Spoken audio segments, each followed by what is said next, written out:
பிதாவாகிய தேவனையும் ஆண்டவராகிய இயேசு கிறிஸ்துவையும் அறிகிற அறிவினாலே கிருபையும் சமாதானம் உங்களுக்கு பெருகுவதாக.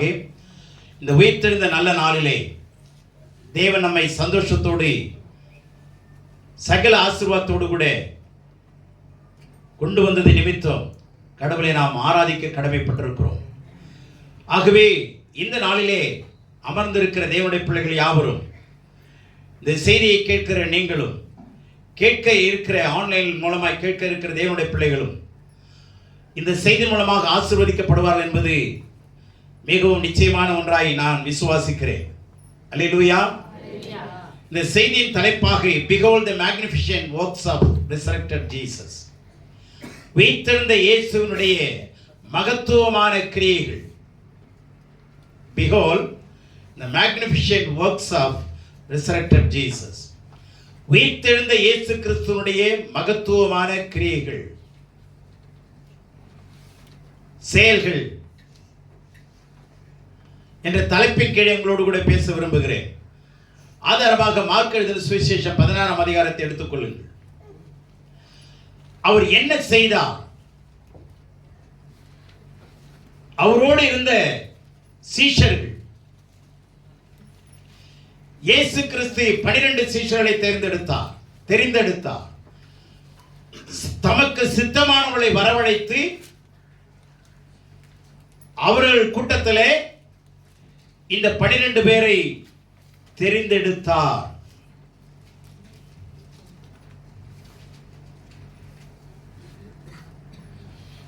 ஆகவே இந்த 12 பேரையும் ஆண்டவர் உருவாக்கி கொண்டே வந்தார். மார்க் 3ஆம் அதிகாரம் 13-14 பாருங்க. மார்க் 3:13-14. பின்பு அவர் ஒரு மலையின் மேல் ஏறி தமக்கு சித்தமானவர்களை தம்மிடத்தில் வரவழைத்தார். தமக்கு சித்தமானவர்களை தம்மிடத்தில் வரவழைத்தார். அவர்கள் அவரிடத்திற்கு வந்தார்கள். அப்பொழுது அவர் 12 பேரை தெரிந்து கொண்டு அவர்கள் தம்மோடே கூட இருக்கவும் பிரசங்கம் பண்ணும்படியாக தாம் அவர்களை அனுப்பவும் வியாதிகளை குணமாக்கி பிசாசுகளை துரத்தும்படி அவர்கள் அதிகாரமுடையவர்களாய் இருக்கவும் அவர்களை ஏற்படுத்தினார். அப்பாயிண்டட் 12 பேர். என்னென்ன காரணம், என்ன நோக்கங்கிறது தெளிவா சொல்றாரு பாருங்க. தெரிந்து கொண்டு, அப்ப அவர்கள் தெரிந்து கொள்ளப்பட்டவர்கள், அழைக்கப்பட்ட ஜனங்களின் இடத்திலிருந்து இவர்கள் தெரிந்து கொள்ளப்பட்டவர்கள். அழைக்கப்பட்டவர்கள் வேற, தெரிந்து கொள்ளப்பட்டவர்கள் வேற. அழைக்கப்பட்டவர்கள் பல ஆயிரம் மக்கள், தெரிந்து கொள்ளப்பட்டவர்களோ 12 பேர். எப்பொழுதும் பழைய ஏற்பாடு புதிய ஏற்பாடு இணைந்தே வரும். பழைய ஏற்பாட்டில் 12 கோத்திரங்களை கடவுள் தெரிந்து கொண்டார். 12 கோத்திரங்களை கடவுள் தெரிந்து கொண்டார். அந்த 12 கோத்திரத்திலே ஒரு கோத்திரத்தை பிரித்து விட்டார். என்ன கோத்திரம்? லேவி கோத்திரம். கர்த்தருக்கென்று ஊழியம் செய்யும்படி பிரித்தெடுக்கப்பட்ட லேவி கோத்திரத்தை பிரித்து விட்டார். அப்ப எத்தனை கோத்திரம்? 11. இங்க 12 சீஷன்ல ஒரு சீஷன் என்ன செய்து விட்டான்? தற்கொலை செய்து இறந்து போனான். மீதி எத்தனை பேர்? இங்கேயும் 11, அங்கேயும் 11 இருக்கா? பேரலா கொண்டு வர்றாரா? ஆனா இந்த 12வது விஷயத்துல கவனிங்க. அங்க யோசேப்பை சேர்க்கிறார். யோசேப்பினுடைய பிள்ளைகள் வர்றாங்க.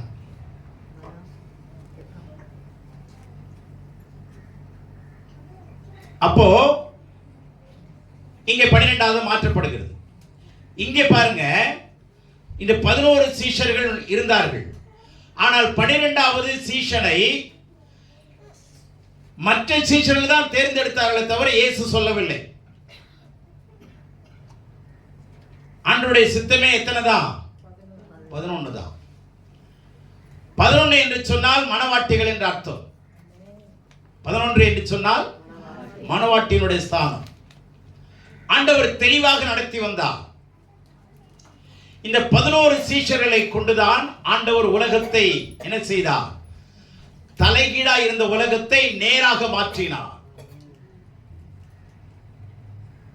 He made downside up. நம்ம என்ன சொல்லுவோம்? upside down னு சொல்லுவோம். தலைகீழா இருந்த உலகத்தை ஆண்டவர் நேராய் மாற்றினார். அவருடைய உயிர்த்தெழுதலின் மூலமாக, அவருடைய உயிர்த்தெழுதலின் மூலமாக சீஷர்களையும் சரிப்படுத்தினார், சீர்படுத்தினார், பண்படுத்தினார், செப்பனிட்டார், அவரை போல உருவாக்கினார். அல்லேலூயா. தெரிந்து கொண்டு அவர்கள் தம்மோடு இருக்கணும். யாரோடு இருக்கணும்? தம்மோடு இருக்கணும். இரண்டாவது பிரசங்கம் பண்ணணும். மூணாவது வியாதிகளை குணமாக்கணும். நாலாவது பிசாசுகளை துரத்தணும். ஐந்தாவது அதிகாரமுடையவர்களாய் இருக்கணும். எப்படி? இத்தனை குணாதிசயங்கள் இருக்கும்படிதான் அவர்களை தெரிந்து கொண்டார். தம்மோடு இருக்கணும். இயேசுவோடு இருந்தவர்கள் சீஷர்கள். இன்றைக்கு ஊழியக்காரோடு இருக்கிறவர்கள் விசுவாசிகள். இந்த முதல் படியே மாறிடுச்சு பாருங்க. எங்க சபையில இத்தனை விசுவாசி இருக்கிறாங்கன்னு சொல்லுவாங்களே தவிர என்னோட சபையில இத்தனை சீஷர்கள் இருக்கிறாங்கன்னு சொல்லவே மாட்டாங்க. ஏன் மாறிடுச்சு? சபை கூட்டம் பெருகுதுன்னு சொல்லுவாங்க. இப்போ இந்த சீஷர்கள் மூலமா சபை பெருகுச்சா, விசுவாசிகள் மூலமா பெருகுச்சா?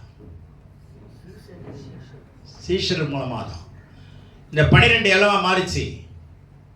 70 சீஷர்கள். ஆமென். 70 என்பது 7 ஆகவும் 70 ஆகவும் கணக்கிடலாம். 7 என்று சொன்னால் தேவகுமாரன் அர்த்தம். 70 என்று சொன்னால் 70 தேசங்கள் அர்த்தம். 70 தேசங்கள்.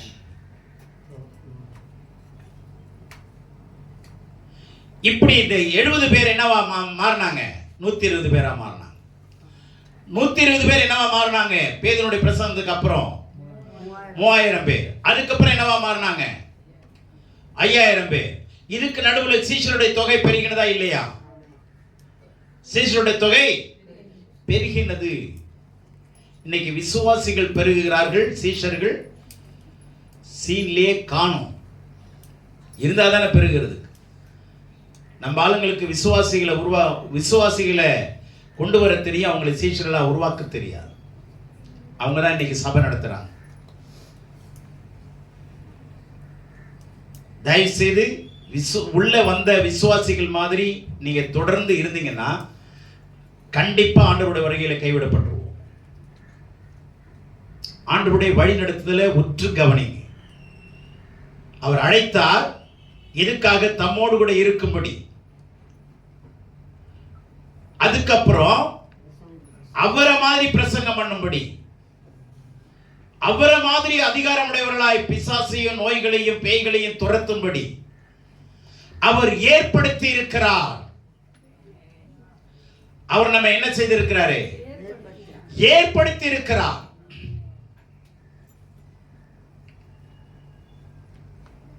இந்த இடத்துல வாங்க. நாம ரட்சிக்கப்பட்டு எத்தனை வருஷம் ஆகிறோம்? சீஷர்களா இருக்கிறோமா? சீஷன் என்றால் என்ன? கற்றுக்கொள்ளுகிறவன். சீஷன் என்றால் பேர் என்ன? கற்றுக்கொள்ளுகிறவன். அதனுடைய அர்த்தம் கற்றுக்கொள்ளுகிறவன். லேர்னர், ஃபாலோவர், பின்பற்றுகிறவன், அவரையே பின்பற்றுகிறவன், அவரையே கற்றுக்கொள்ளுகிறவன். தேவனுடைய பிள்ளைகளே, விசுவாசிகளாய் இருந்த ஆபத்து. அடுத்த லெவலுக்கு வாங்க. சீஷர்களாய் மாறுங்க. சீஷர்களாய் மாறணும்னா என்ன பண்ணணும்? ஒவ்வொன்றுக்கும் ஒரு விலை கொடுக்கணுங்க. ஒவ்வொன்றுக்கும் ஒரு விலைக்கரையம் கொடுத்துதான் நாம் உலகத்தில் வாழ்ந்து கொண்டிருக்கிறோம்.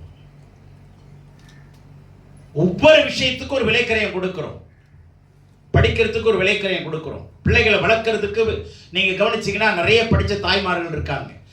அவங்க சொல்லுவாங்க, நான் படித்த படிப்புக்கு நான் வேலை செய்திருந்தேன்னா இன்றைக்கு 2 லட்சத்துக்கு மேலே சம்பாதிச்சிருப்பேன். ஆனால் என் பிள்ளைங்களை வளர்க்கறதுக்காகவே, பிள்ளைகளை வளர்க்க வேண்டும் என்கிற காரணத்துக்காகவே என் கணவரை மாத்திரம் நான் வேலைக்கு அனுப்பிச்சிட்டு நான் பிள்ளைகளை கவனித்து நடத்துனேன். விலைக்கரையை செலுத்துறாங்களா இல்லையா? அந்த பிள்ளைகளை திருமணம் செய்கிறதற்கு விலைக்கரையை செய்கிறோமா இல்லையா? இப்போ ஒவ்வொன்றிற்கு ஒரு கிரயம் செலுத்தித்தான் உலகத்தில் வாழ்ந்து கொண்டிருக்கிறார்கள். அப்போ விசுவாசியில நீங்களும் நானும் சீஷர்களாய் மாறணும்னா நீங்க விலைக்கரையம் கொடுத்துதான் ஆகணும். என்ன விலைக்கரையம் கொடுக்கணும்? சீஷன் என்ன பண்ணுவான்னு வேதம் சொல்லுது. என்ன சொல்லுது? ஆண்டவர் என்ன சொல்றாரு? மத்தேயு 19ஆம் அதிகாரம் 29ஆம் வசனம் வாசி.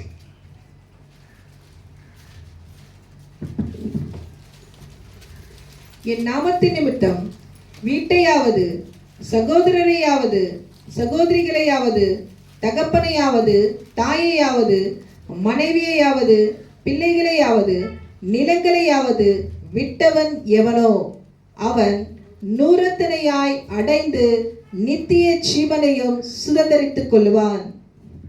அப்ப கவனிங்க,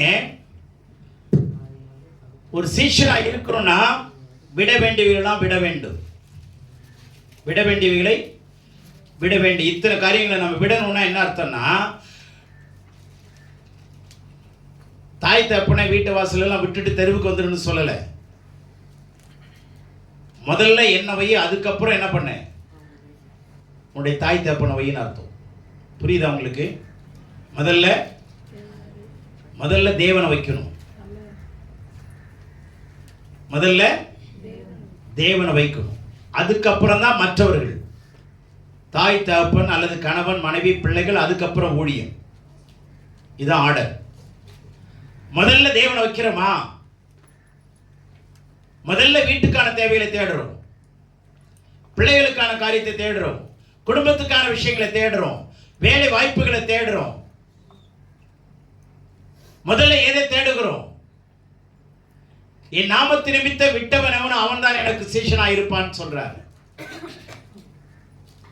புரியுதுங்களா? என் நாமத்து நிமித்தம் அவன் தான் சீஷன் சொல்றாரு. அப்போ சில கிரைகளை செலுத்தினாதான் சீஷனா மாற முடியும். 10 வருஷம் 20 வருஷம் விசுவாசியா இருந்தீங்க அப்படின்னா நாம வளரலன்னு அர்த்தம். அந்த பிள்ளை ஊனமா இருக்குன்னு அர்த்தம். வளராத பிள்ளைன்னு அர்த்தம்.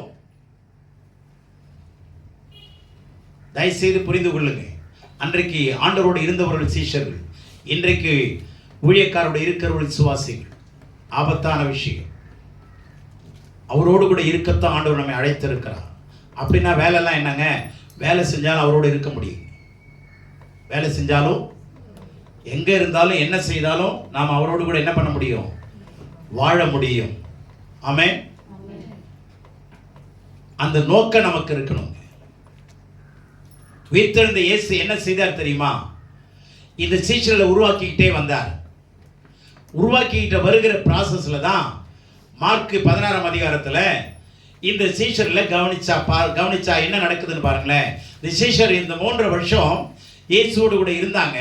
ஆனால் அவங்க நிலைமை எவ்வளவு டெஸ்பரேட் கண்டிஷனில் இருந்ததுன்னு கவனிங்க. எவ்வளவு மோசமான சூழ்நிலையில், 2ஆம் கட்ட சூழ்நிலையில் அவர்கள் இருந்தார்கள். இந்த 16ஆம் அதிகாரம் 11ஆம் வசனத்தை பாருங்க. அவர் உயிரோடு இருக்கிறார் என்று அவனுக்கு காணப்பட்டார் என்றும் அவர்கள் கேட்ட பொழுது நம்பவில்லை. அவர் உயிரோடு இருக்கிறார் என்றும், எப்போ? உயிர்த்தெழுந்த பிற்பாடு. இயேசுவை அடக்கம் பண்ணிட்டாங்க ரோம கவர்மெண்ட். ஆனா 3ஆம் நாள் தேவன் அவர் உயிரோடு எழுப்பிட்டார். இப்ப கல்லறையிலே போய் பார்த்தா இயேசுவை காணவில்லை. அவர் மெய்யாக உயிர்த்தெழுந்தார் என்று அங்கே உள்ளே அமர்ந்திருந்த, கல்லறைக்குள்ளே அமர்ந்திருந்த தேவதூதர்கள் சொல்லுகிறார்கள். இப்ப இயேசு இல்ல, உயிர்த்தெழுந்துட்டார்னு சொன்னோன்னே, உயிர்த்தெழுந்தார் என்றும் அவளுக்கு காணப்பட்டார். யாருக்கு? மகதலேனா மரியாள் காணப்பட்டார் என்றும் கேள்விப்பட்டு அவர்கள் என்ன பண்ணவில்லை? என்ன கொடுமைங்க அது. இயேசுவோடு 3 வருஷம் வாழ்ந்தாங்க. இயேசு சொன்னது, இயேசு சொன்னார் நான் மரிப்ப முன்ன நாள் சொன்னாரு, அதையும் கேட்டாங்க. அநேகரை உயிரோடு எழுப்பினாரு, அநேக அற்புதங்களை செய்தாரு. இப்போ சொன்னபடியே உயிர் தெரிந்தார்னு சொன்ன சீஷர்கள் என்ன பண்ணல? நம்பவில்லை. அடுத்தது பாருங்க, 13ஆம் வசனம். அவர்களும் போய் அதை மற்றவர்களுக்கு அறிவித்தார்கள், அவர்களையும் அவர்கள் நம்பவில்லை. அவர்கள் போய் மற்றவர்களுக்கு அறிவித்தார்கள், அவர்களும் இவர்களை நம்பவில்லை. நிலைமை எவ்வளவு கவலைக்கிடமா இருக்கு பாருங்க. இப்ப ஆண்டவர் இதெல்லாம் பார்த்தா எப்படி இருந்திருக்கும்? இப்ப இயேசுவை உயிர்த்தெழுந்த இயேசுவே இவங்க என்ன பண்ணல? போய் சொன்னவங்களே என்ன பண்ணல? நம்பவில்லை. 14 வசனம் பாருங்க. அதன் பின்பு 11 போஜன பந்தி இருக்கையில் அவர்களுக்கு அவர் தரிசனமாகி உயிர்த்தெழுந்திருந்த தம்மை கண்டவர்களை அவர்கள் நம்பாமற் போனது நிமித்தம், உயிர்த்தெழுந்திருந்த தம்மை கண்டவர்களை அவர்கள் நம்பாமற் போனது நிமித்தம் அவர்களுடைய அவிசுவாசத்தை குறித்தும் ஆமா இருதய கடினத்தை குறித்தும் அவர்களை கடிந்து கொண்டார். கவனிங்க, நம்பல, விசுவாசிக்கல, இருதயம் கடினமா இருந்தது. அதெல்லாம் உயிர்த்திருந்ததெல்லாம் நம்ப முடியாதுங்க. கடினமான உள்ளத்தோடு சொல்றான். இதை குறித்து ஆண்டவர் இயேசு என்ன பண்ணாருன்னு இருக்கு? கடிந்து கொண்டார். கடவுளுடைய பிள்ளைங்களே, இயேசு உயிர்த்திருந்தாரா இல்லையா? உயிர்த்தெழுந்தார். இதை நம்பல, விசுவாசிக்கல, முழு இருதயத்தோடும் ஏற்றுக்கொள்ளல. இருதய கடினம், அவிசுவாசம், அவநம்பிக்கை, சந்தேகம். இந்த சூழ்நிலையில ஆண்டவரே கடிந்து கொண்டு, அவரை கடிந்து கொண்டார்னா எப்படி இருக்கும்? எப்படி பார்த்திருப்பாரு? அவர் இருதயம் எவ்வளவு கடினப்பட்டிருக்கும், எவ்வளவு கஷ்டப்பட்டிருக்கும், எவ்வளவு மன வேதனை இருந்திருக்குங்கிறதை யோசிச்சு பாருங்க. கடிந்து கொண்டார். சரிங்களா? இப்ப இவங்களை ஒண்ணுமே பண்ண முடியாது, அந்த லெவல்ல இருக்காங்களா இல்லையா? சில பேர் சொல்லுவோம், இதெல்லாம் திருந்தாத ஜென்மம், திருந்தாத ஜென்மம், இது எதுக்குடா பிறந்தது அப்படின்னு கூட சொல்லுவோம், நினைப்போம்.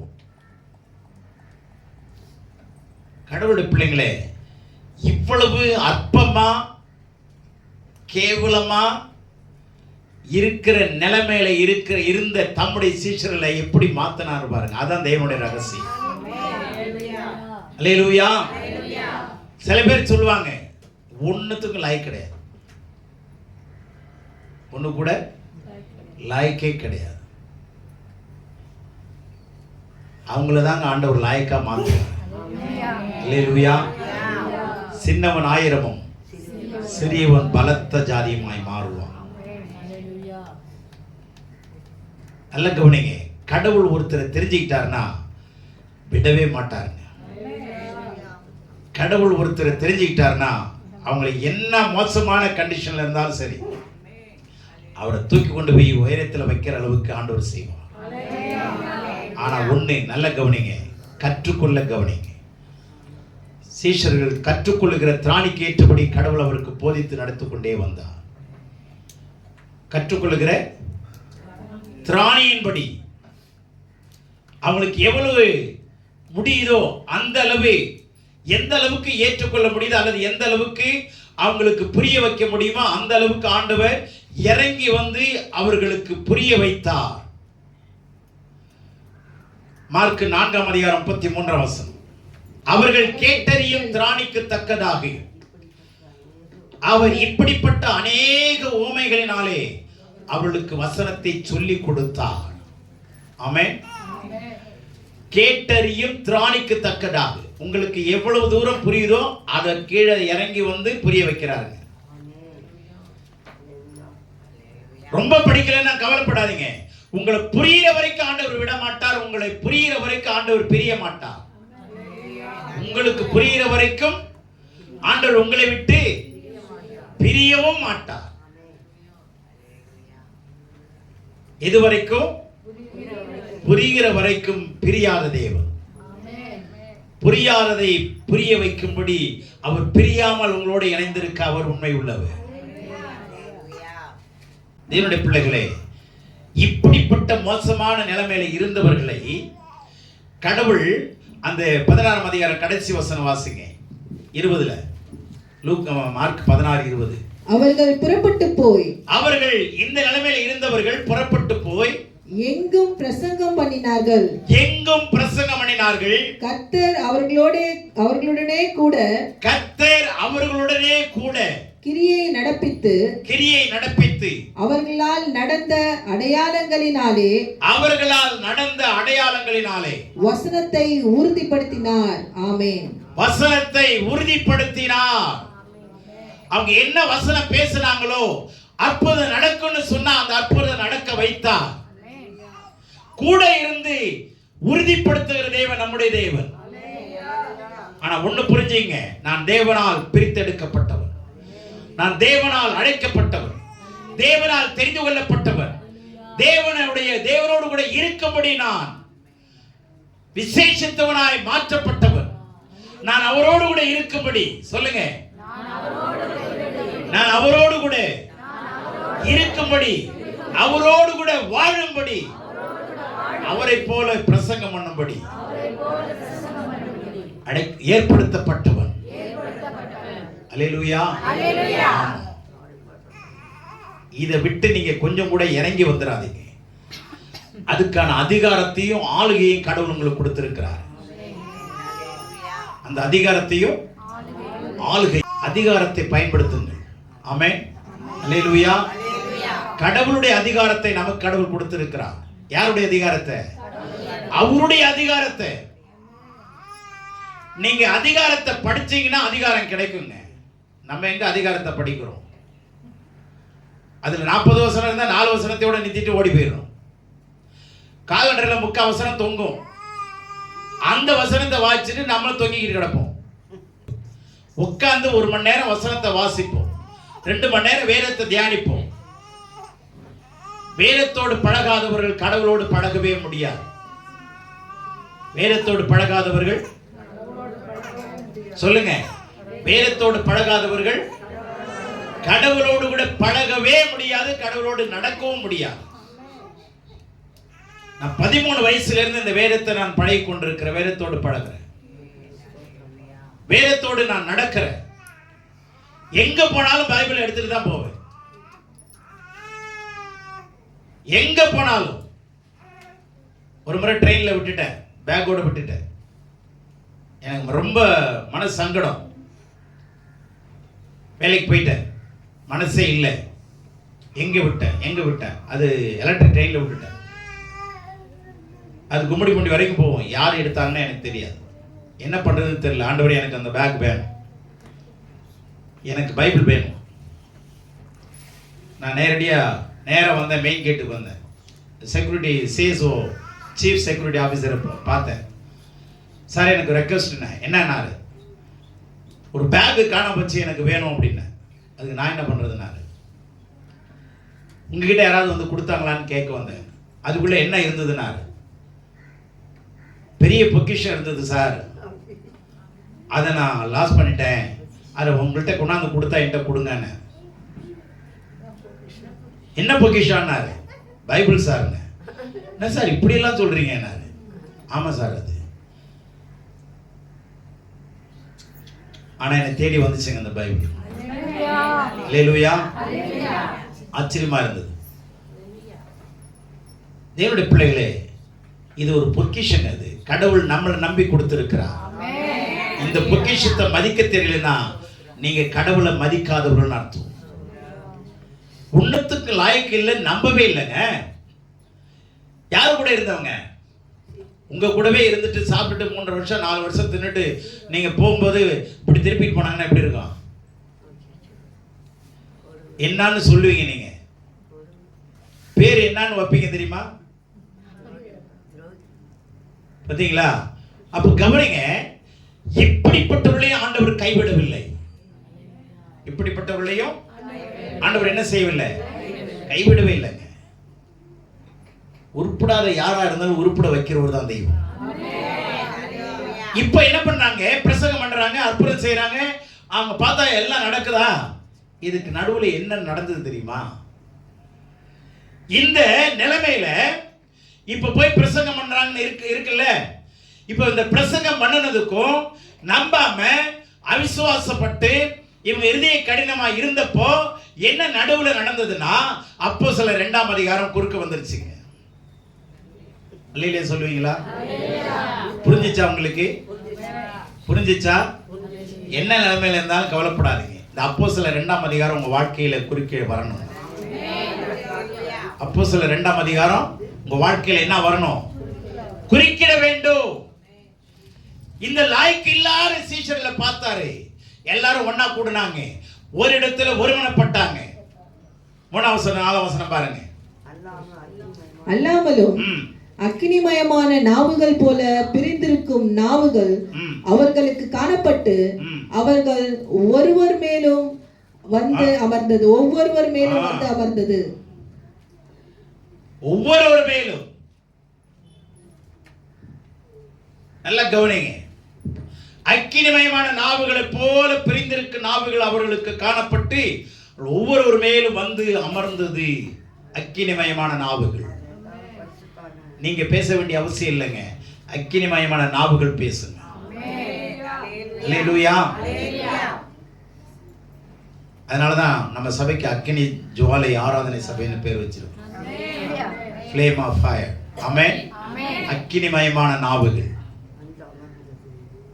நான் பல இடங்களில் கன்வென்ஷன்ல பேசி ஆராதனை நடத்தும் போது கைகளை வைக்கும் போது அநேக சாட்சி சொல்லியிருக்கிறாங்க. ஒரு ஒரு ஒரு நெருப்பு வந்து இறங்கின மாதிரி இருந்ததுங்க, ஃபயர் வந்து இறங்கின மாதிரி இருந்தது. என்னுடைய பிள்ளைகளே, இந்த தேவ அக்கினி உங்க வாழ்க்கையில கிராஸ் ஆகும். உங்க மேல இறங்குச்சுன்னா அக்கினியுடைய வேலை என்ன? தூசி தும்பு எல்லாத்தையும் எரிச்சிரும்.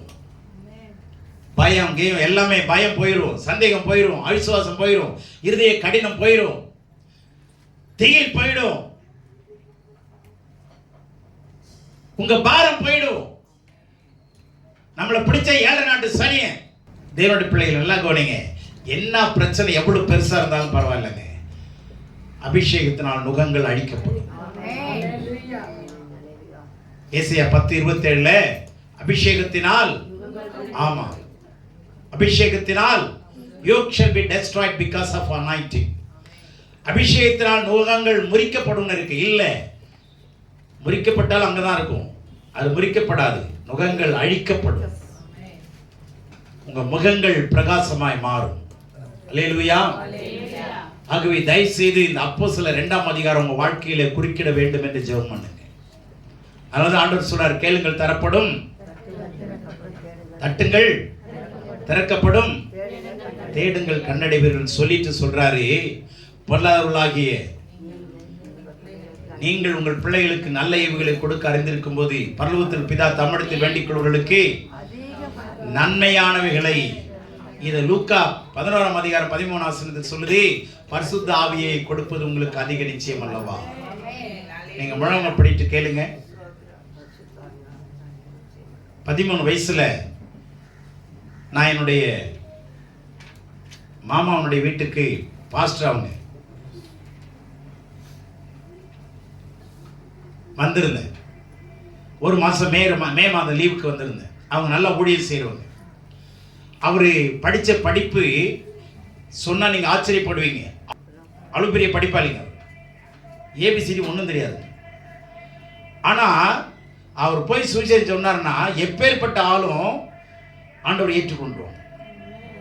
சாதாரணமாக என்ன பண்ணுவார், போவார் ஒரு மார்க்கெட் கிட்ட 2 பல்ட்டி அடிப்பார்.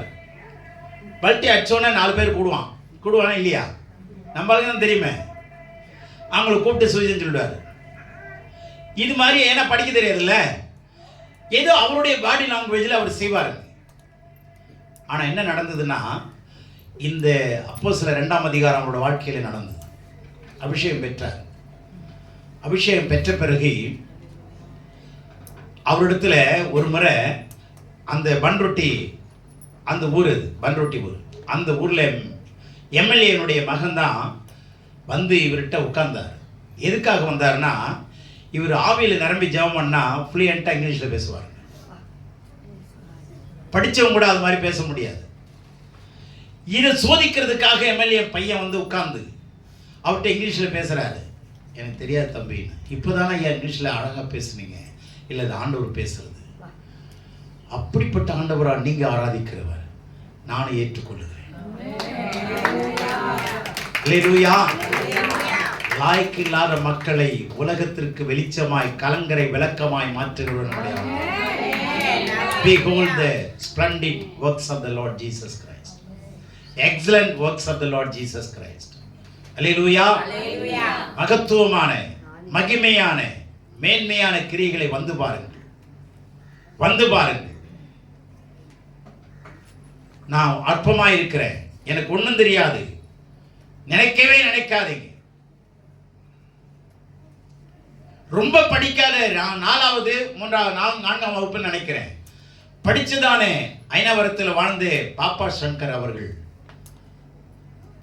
1975 தஞ்சாவூர்ல 10,000 பேர் கூடினாங்க தீவுத்திடல்ல. அந்த திடல்ல ஒரு 10,000 பேர் கூடின அந்த கூட்டத்தில் அவங்க பேசும் பொழுது எல்லாரும் மெய் சிலிர்த்து நின்றார். காரணம் என்ன? அவங்க 10வது போஸ்ட் 4வது லைன்ல உட்கார்ந்து இருக்கிறவங்க, இந்த பிளவுஸ் கலர் போட்டு இருக்கிறவங்க, இந்த ஊர்ல இருந்து வந்திருக்கிறவங்க எழுந்து நில்லுங்கன்னு சொல்லுவாங்க. அவ்வளவு ஷார்ப்பா இருக்கும். எப்படிங்க இதெல்லாம் பேசுறீங்கன்னு கேட்கும்போது அவங்க சொல்லுவாங்க, நான் ஆண்டவர் பாதத்தில் அமர்ந்திருக்கும் போது ஜெபம் பண்ணிட்டு நாங்க வருவேன், தேவதூதன் என் காதுல வந்து சொல்லுவான், அதை தான் நான் சொல்லுவேன். எனக்கு படிக்க தெரியாது இல்லை, அப்பெல்லாம் ஆடிபிள் பைபிள்லாம் கிடையாதுங்க, ஆடியோ பைபிள்லாம். இப்போதான் பைபிள்லாம் பேசுறது நம்ம கேட்குறோம்ல, அப்பெல்லாம் கிடையாது. தேவதூதன் சொன்ன அந்த கலரு, அந்த ஆளு, அந்த உயரம் கூட சொல்லுவாங்க. மிரண்டு போய் நிற்பாங்க. உன்னை தான் எழுப்புறாங்க, எழுந்துருன்னு, உன்னை தான். அவங்களே தெரியாது, உட்காந்துருப்பாங்க. பக்கத்தில் இருக்கிறவங்க சொல்லுவாங்க, உன்னை தாண்டி அவங்க சொல்கிறாங்க. தேவனுடைய பிள்ளைகளே, லாய்க்கு இல்லாதவர்களை மகத்துவமான மக்களாய் மாற்றுகிறவர் நம்முடைய தேவன். ஆமென். அதனால ஒன்று சொல்கிறேன், நல்லா கவனிங்க. இந்த மக்களை கடவுள் அக்கினியாய் மாற்றினார். அற்பமாய் இருந்த மக்களை, விசுவாசிக்க தெரியாத மக்களை, கடினமாய் இருந்த மக்களை ஆண்டவர் என்ன செய்தார்? அக்கினிமயமாய் மாற்றினார். தேவனுடைய பிள்ளைகளே, இது உயிர்த்தெழுந்த வல்லமையினுடைய ரகசியம். ஆண்டவர் உயிர்த்தெழுந்த பிறகு 40 நாள் இந்த பூமியில இருந்து தான் உயிரோடு இருக்கிறவராக நிரூபணம் பண்ணினார், திருஷ்டாந்தப்படுத்தினார். அல்லேலூயா. என்ன செய்தார்? திருஷ்டாந்தப்படுத்தினார். ஆகவே கவனிங்க, இந்த 20 வசனம் படிச்சோம் இல்லையா, மார்க் 16:20. அது எப்பன்னா, இந்த வசனத்துக்கும் மேல வாசிச்ச வசனங்களுக்கு நம்பவில்லைன்னு சொல்லுதா, இதுக்கு இடையில தான் இந்த அபிஷேகம் நடந்தது. புரிஞ்சுச்சா? இந்த இடையில தான் இந்த டிரான்ஸ்ஃபார்மேஷன் ஏற்பட்டதுங்க. இந்த வெளிச்சம் அவங்களுக்கு கிடைச்சது, இந்த வெளிப்பாடு அவங்களுக்கு கிடைச்சது, இந்த மாறுதல் அவங்களுக்கு கிடைச்சது, இந்த அற்புதம் அவங்களுக்கு கிடைச்சது. நீங்கள் நானும் அற்புதமா மாறணும்னா அற்புதத்தை எதிர்பார்க்காதீங்க, அற்புதமா மாறும்படி எதிர்பாருங்க. நீங்க ரட்சிக்கப்பட்டதே அற்புதம், அதுக்கு மேல ஒரு அற்புதத்தை எதிர்பார்க்க வேண்டாம். ஆண்டவர் என்ன சொல்றாரு?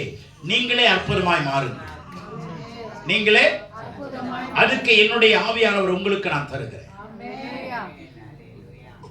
என் ஆவியினால் நிரப்பப்படுங்கள், அந்நிய பாஷையை பேசுங்கள், தேவனோடு பேசுங்கள். இந்த அந்நிய பாஷைங்கிறது என்ன? தேவனோடு பேச முடியுங்க. அவர் கொடுக்கிற பாஷை பேசுங்க. அவர் கொடுக்கிற பாஷை ஒண்ணு தேவதூதன பாஷை, தேவதூதர்கள் பேசுகிற பாஷையா இருக்கலாம், அல்லது உலகத்தில் இருக்கிற மொழிகளிலே ஏதாவது ஒரு மொழி உங்களுக்கு கொடுக்கப்படும். அர்த்தமில்லாத மொழியை கடவுள் கொடுக்கிறது இல்லை. ஆமென். தென்னூரில் ஒரு அம்மா தலையில் கை வச்சு ஜெபம் பண்ணேன். அவங்க பேசுகிற மொழி லத்தீன் மொழி. அவங்க பேசுகிற மொழி அவங்க இங்கிலீஷ்லாம் தெரியாது. என்னுடைய நண்பர் பேசுகிற மொழி அரபிக் மொழி. என்னோடய வேலை ஸ்தலத்தில் நான் உட்காந்து ஜெபம் பண்ணுவோம். ஆனால் தம்பி அழகாக அரபிக் மொழியில் அந்நிய பாஷை பேசுவோம். ஆண்டவர் ஒவ்வொருவருக்கும் ஒவ்வொரு பாஷைகளை கடவுள் கொடுப்பார். அந்த பாஷையை உங்களுக்கு பக்தி விருத்தி உண்டாக்கும். இந்த அப்போஸ்தலர் 2ஆம் அதிகாரம் உங்கள் வாழ்க்கையில் வரும்படி நீங்கள் விசுவாசி ஜெபம் பண்ணுங்க. ஏன் அதை சொன்னேன்னா, அந்த 13 வயசில் அவர் வீட்டில் இருந்தப்போ ஞாயிற்றுக்கிழமை மே மாதம் 21ஆம் தேதி 1972 வருஷம் மே மாதம் 21ஆம் தேதி சண்டே முடிஞ்சு நைட்டு அங்கே ஒரு கெடியில் 600 பெரிய ஆறு இருக்குது பண்ருட்டியில், மிகப்பெரிய ஆறு. அந்த ஆற்று நடுவில் போய் ஜாமான் உட்காந்துட்டாங்க. நானும் வரேன்னு சொல்லியிருந்தேன். எங்கள் அத்தை என்ன பண்ணிட்டாங்க, எனக்கு மாவு மிஷினுக்கு அனுப்பி விட்டாங்க. நான் மாவு அரைச்சிட்டு வரத்துக்குள்ளே இவங்க போயிட்டாங்க. எனக்கு தெரியல, வழியும் தெரியாது, ஒன்றும் தெரியாது, புது ஊர். என்ன பண்ணுதுன்னே விளங்கல. 9 மணி இரவு. சரி, நான் அத்தைகிட்ட சொன்னேன், எப்படியும் பெட்டர் மார்க்ஸ் இருக்கும். நான் நினச்சிக்கிட்டேன் கரையில் தான் உட்காந்துருப்பாங்க, வெளிச்சம் இருக்குமே, பாடுற சத்தம் கேட்கும், நம்ம போய் சேர்ந்துக்கலாம்னு சொல்லிட்டு நான் தனியாக புறப்பட்டு போகிறேன். போனால் அந்த ஊருக்கு முடிஞ்ச உடனே காடாக தெரியுது. வழி எங்கே இருக்குன்னு எனக்கு தெரியல, பெட்ரோல் மார்க்ஸ் லைட்டும் தெரியல, சத்தமும் கேட்கல, ஒத்தடி பாது தான். நான் ஒரு ஆள்கிட்ட கேட்டேன், இங்கே ஜாப் பண்ண போகிறாங்களாமே, எனக்கு கொண்டாந்து விடுங்கன்னு. அவர் என்னை திட்டார். இந்த வயசில் இந்த நேரத்தில் எங்கடா போட வேலையை பார்த்துட்டுட்டார். நான் போய் இருட்டில் ஜாப் பண்ணேன். ஆண்டவரே நான் போகிறேன், எனக்கு தெரியல, என்ன நீங்கள் பார்த்துங்கன்னு சொல்லிட்டு நடுவில் போனேன். நரிகிரியெல்லாம் ஊழ விடுது. ஐயோ இட்லிக்கு சட்னி ஆகிடும், இன்னைக்கு முடிஞ்சு போச்சு கதை அப்படின்னு நினச்சி உண்மையிலேயே பயந்தேங்க. ரொம்ப பயந்துட்டேன். இந்த பக்கம் வந்தாலும் பயமாக இருக்குது, அந்த பக்கம் எதிரில் பார்க்குறேன். அந்த நேரத்தில் அவ்வளோ தூரம் போய் எனக்கு கண்ணுக்கு தெரியல. ஆனாலும் நான் ப்ரொசீட் பண்ணிக்கிட்டே இருந்தேங்க, போயிட்டே இருந்தேன். போய் ரொம்ப தூரம் போயிட்டேன். அப்பவும் லைட்டாக சத்தம் கேட்குது. ஆனால் அந்த சத்தம் பேய் சத்தமாக இவங்க சத்தமானு அது ஒரு டவுட் வந்துருச்சு எனக்கு. அதுக்கப்புறம் லைட்டு வெள்ளையாக தெரிஞ்சிச்சு கொஞ்சம். அது என்ன தெரிஞ்சிச்சுன்னா, அப்புறம் மைண்டு சொல்லுது அது கொல்லிவாய் பிசாசம் தான், என்ன பண்ணுவேன்.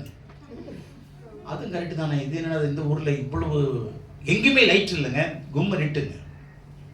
13 வயசில் நான் மாட்டிக்கிட்டேன். ரொம்ப கஷ்டப்பட்டுட்டேன், பயந்து போயிட்டே இருக்கேன். ஆனாலும் போயிட்டே தான் இருந்தேன், பின்னாடி திரும்பவே இல்லை. கிட்ட போனால் தான் தெரியுது, பள்ளத்துக்குள்ளே பெட்ரோல் மார்க்ஸை வச்சுட்டு அணையாமல் இருக்கிறதுக்கு நான் வெளியில் சுற்றி உட்காந்துக்கிறேன். போய் உட்காந்து ஒரு 1/2 hour இருக்குங்க. என்ன நடந்ததுன்னு எனக்கு தெரியாது. 3 மணி நேரம் மணலில் பிறண்டிருக்கேன். ஆண்டவர் அந்த நாளிலே, அந்த ராத்திரியிலே சரியான அனாயிட்டிங் ஆண்டவர் எனக்கு கொடுத்தார்.